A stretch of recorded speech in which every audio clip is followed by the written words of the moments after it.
Yohanan 13, à partir du verset 1er jusqu'au verset 17. Alors en fait, ce passage, bon, on le connaît tous, et ce qu'on va faire, c'est qu'on va le faire en deux lectures. C'est-à-dire une première lecture, la première lecture, c'est celle qu'on connaît tous en fait, mais que finalement on va rappeler. Et puis il y a une deuxième lecture derrière, en fait, et c'est celle-là bien sûr que je voudrais partager plus en profondeur, quoi. Donc cette première lecture, donc on va commencer à le lire. Donc, or, avant la fête de Pâques, Yehoshua, sachant que son heure était venue de passer de ce monde vers le Père, comme il avait aimé les siens qui étaient dans le monde, il les aima jusqu'à la fin. Et après le souper, alors que le diable avait déjà mis dans le cœur de Yehuda, Iscariote, fils de Shimon, de le livrer, Yehoshua, sachant que le Père avait tout remis entre ses mains, qu'il était sorti d'Élohim et qu'il s'en allait à Élohim, se lève du souper, dépose ses vêtements, et prenant un linge, il s'en ceignit. Ensuite, il verse de l'eau dans un bassin, et il se mit à laver les pieds de ses disciples, et à les essuyer avec le linge dont il était saint. Alors il vient à Shimon Pétros, et celui-ci lui dit, « Toi, Seigneur, tu me laves les pieds. » Yehoshua répondit et lui dit, « Ce que je fais, tu ne le sais pas maintenant, mais tu le comprendras dans la suite. » Pétros lui dit, « Non, tu ne me laveras jamais les pieds. » Yehoshua lui répondit, « Si je ne te lave pas, tu n'as pas de part avec moi. » Shimon Pétros lui dit, « Seigneur, non seulement mes pieds, mais aussi les mains et la tête. » Yehoshua lui dit, « Celui qui s'est baigné n'a besoin que de se laver les pieds pour être entièrement pur, et vous êtes purs, mais pas tous. » Car il connaissait celui qui le livrait. C'est pourquoi il dit, « Vous n'êtes pas tous purs. » Après donc qu'il leur eut lavé les pieds et qu'il leur eut repris ses vêtements, s'étant remis à table, il leur dit, « Comprenez-vous ce que je vous ai fait? Vous m'appelez docteur et seigneur, et vous dites bien, car ainsi je suis. Si donc je vous ai lavé les pieds, moi, le Seigneur et le docteur, vous devez aussi vous laver les pieds les uns aux autres, car je vous ai donné un exemple afin que vous agissiez comme j'ai agi avec vous. Amen, amen, je vous le dis, l'esclave n'est pas plus grand que son maître, ni l'apôtre plus grand que celui qui l'a envoyé. Si vous savez ces choses, vous êtes bénis, pourvu que vous les pratiquiez. Amen. » Donc là, on voit dans ce passage que le Seigneur, après le souper, il dépose ses vêtements, il prend un linge, il s'en ceint. Il se le met autour de la taille. Ensuite, il verse de l'eau dans un bassin et il se met à laver les pieds de ses disciples. Et après, il leur dit, Pétros lui dit, toi, tu me laveras les pieds. Et le Seigneur lui dit, ce que je fais, tu ne le sais pas maintenant, mais tu le comprendras par la suite. Et le Seigneur, là, bien évidemment, on comprend tous que dans un premier temps, il va leur montrer l'humilité, en fait. Parce qu'il enlève ses vêtements, ses propres vêtements, qui représentent en fait sa royauté. Donc, il ôte ses vêtements de royauté, il prend un autre linge dont il se ceint autour de la taille, d'accord? Et en fait, il est en train de leur montrer que le disciple ne sera pas différent de son maître. Le disciple est comme son maître.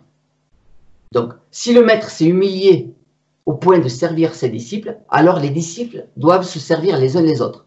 Ça veut dire que nous sommes tous au service les uns des autres. On ne sert pas les uns les autres n'importe comment. Ça veut dire que chacun sert son frère et sa sœur en fonction des grâces qu'il a, en fonction des capacités qu'il a. Et ça veut dire que nous sommes tous importants dans le royaume. Ça veut dire qu'il n'y a pas de plus petit et de plus grand. Ça veut dire que nous avons tous du prix aux yeux du Seigneur, et que si lui s'est humilié au point de laver les pieds de ses apôtres, qui étaient plus petits que lui, nous devons faire la même chose. Bien évidemment, pas physiquement, ça n'a aucun intérêt. Il s'agit bien évidemment, spirituellement, de comprendre que nous sommes tous précieux aux yeux du Seigneur, qu'il n'y a pas de meilleur, et que nous avons tous besoin des uns des autres, en fait. Et que nous sommes tous au service des uns et des autres. Tout simplement. Donc, quand le Seigneur dit qu'il a établi des apôtres, des prophètes, des pasteurs, etc., dans Éphésiens 4, il a dit que ce sont des dons qui sont faits aux hommes. Donc, les prédicateurs ne sont pas des gens que l'on sert, ce sont des gens qui servent les autres. Je parle des vrais prédicateurs. Donc, la marque des vrais prédicateurs, c'est qu'ils servent les autres. Et malheureusement, ils sont souvent idolâtrés, alors qu'eux-mêmes sont des sacrifices pour les autres. Vous voyez la transformation de la vision?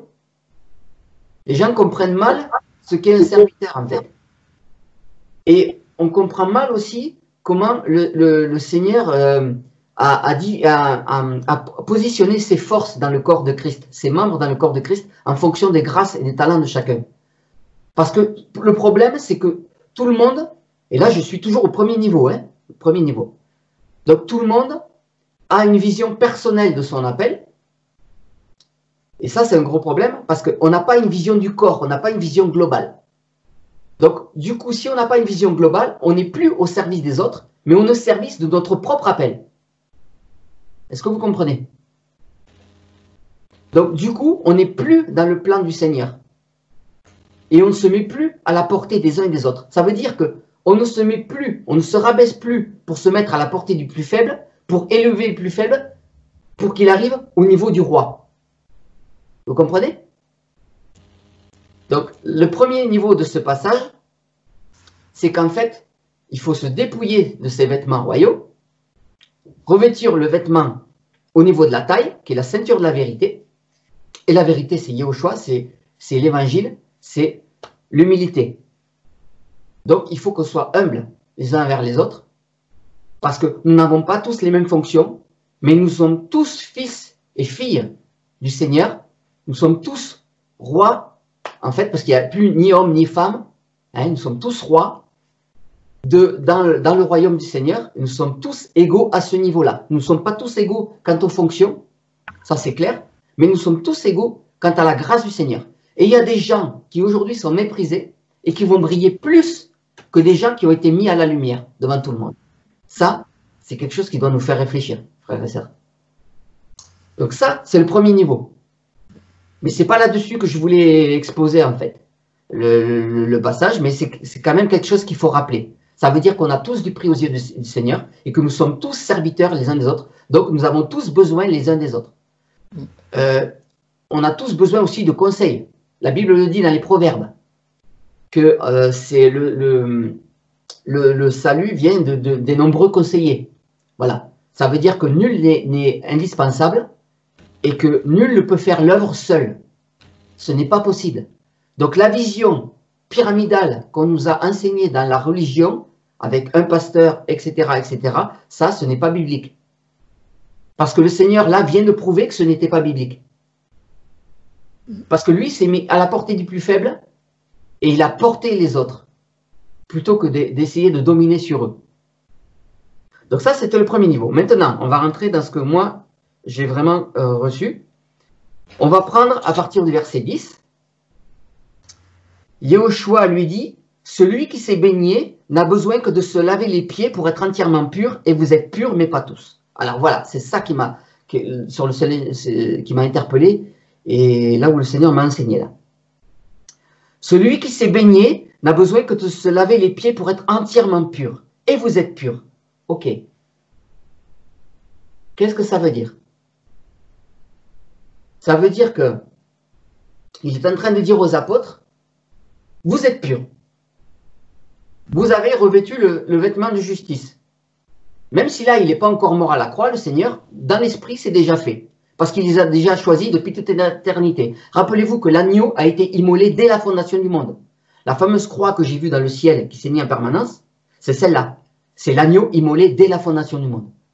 Donc, c'est déjà fait en esprit. Les apôtres, ils étaient déjà sauvés en esprit. D'accord? Dans l'accomplissement, ce n'était pas fait. La croix, ce n'était pas encore fait. Mais ils avaient déjà la justification parce que le Seigneur les avait choisis. D'accord? Amen. Donc, la nature de tout ce qui était péché, tout ça, le Seigneur l'avait déjà réglé dans leur cœur. D'accord? Même si ce n'était pas accompli physiquement. Je parle bien sur un plan spirituel. Mais il leur dit, donc vous êtes déjà purs. Il n'y a pas de souci, vous inquiétez pas, vous serez sauvés, je vais faire mon travail, il n'y a pas de souci. Mais par contre, il leur dit quoi? Il leur dit, celui qui s'est baigné, donc le mot baigné là, ça représente à la fois le Saint-Esprit, voilà, c'est d'abord le baptême du Saint-Esprit, hein. C'est pas le baptême d'eau, hein. C'est le baptême du Saint-Esprit. Donc celui qui a reçu mon esprit n'a besoin que de se laver les pieds pour être entièrement pur. Donc là, il leur manquait quelque chose aux apôtres. Et c'est là où ça va vraiment nous parler, je pense. C'est-à-dire qu'ils étaient déclarés purs par le Seigneur, par leur vêtement de justice, le vêtement blanc. Mais le problème, c'est qu'ils avaient encore les pieds sales. D'accord? Maintenant, les pieds, à quoi ça sert? Ça sert à se déplacer. Ça sert à aller là où nous voulons. Ça veut dire que, à ce moment-là, avant qu'il leur lave les pieds, le Seigneur veut leur faire comprendre, jusqu'à présent, vous êtes purs, vous êtes déclarés purs parce que vous avez accepté mon nom, vous m'avez accepté comme Seigneur et vous faites bien. Il le dit tout à l'heure. Vous m'appelez docteur et Seigneur et vous dites bien car ainsi je suis. Ça, il n'y a pas de souci. Vous m'avez reconnu comme Seigneur, il n'y a pas de souci. Merci Seigneur. Alléluia. Maintenant, ce n'est pas suffisant pour pouvoir faire mon œuvre. Ce n'est peut-être même pas suffisant pour que vous puissiez rentrer dans mon royaume. Parce que vous avez encore les pieds sales. Je suis obligé de vous les laver. Alors, qu'est-ce que représentent les pieds? Aujourd'hui, nos pieds nous servent à aller à gauche, à droite, à l'est, à l'ouest, au nord, au sud. C'est-à-dire que nous avons des pieds à 360 degrés. Écoutez bien, hein, nous avons des pieds à 360 degrés. Ça veut dire que nous avons nos propres chaussures. Qu'est-ce que le Seigneur veut leur enseigner là? Il leur dit, à partir d'aujourd'hui, je veux que vous ayez de nouvelles paires de chaussures. Cette nouvelle paire de chaussures, vous la trouvez dans Éphésiens 6. C'est les chaussures du zèle. La particularité des chaussures du zèle, c'est qu'elles ne permettent que d'aller en avant. Elles ne permettent pas d'aller en arrière.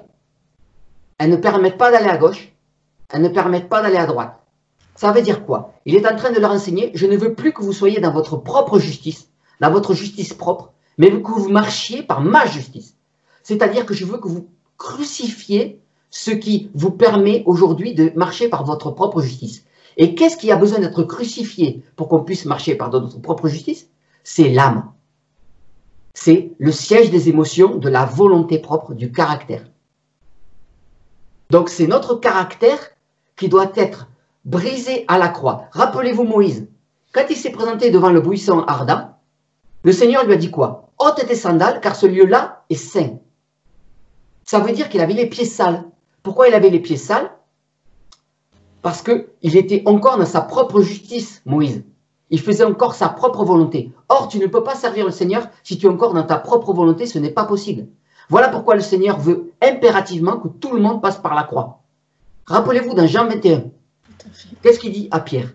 Il dit, un jour, tu iras là où tu ne veux pas aller. Un autre te scindra et tu iras là où tu ne veux pas aller. Qu'est-ce qui s'est passé à la fin de ces jours? Il a été crucifié la tête en bas.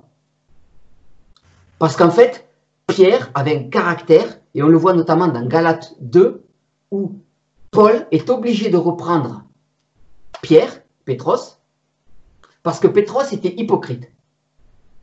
Pourtant, Pétros, son ombre guérissait les malades, il prêchait la parole avec puissance, il avait été appelé par le Seigneur, il avait été justifié par le Seigneur, il avait encore des problèmes de caractère. Et Paul a dû reprendre publiquement Pierre, Pétros, à cause de son caractère.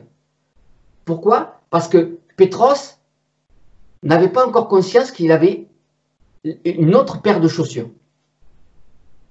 Si nous avons notre propre paire de chaussures, si nous ne lavons pas nos pieds, nous ne pourrons pas servir le Seigneur. Parce que ça veut dire que c'est par notre volonté que nous allons faire les choses. Aujourd'hui, beaucoup de chrétiens servent le Seigneur par leur propre volonté, malheureusement. Et ça fait des dégâts. L'obéissance, la foi est liée à l'obéissance. Ça veut dire que l'œuvre est liée à l'obéissance. Ça veut dire que je ne fais pas les choses pour les faire, je les fais parce que le Seigneur me demande de les faire. Parce que j'œuvre non pas selon ma propre justice, mais selon la justice de l'Éternel. Voilà pourquoi le Seigneur doit me laver les pieds. Et je dois me laisser travailler, je dois passer par la croix pleinement. C'est ça que ça veut dire. Si vous prenez les vierges sages et les vierges folles dans Matthieu 25, toutes elles étaient endormies.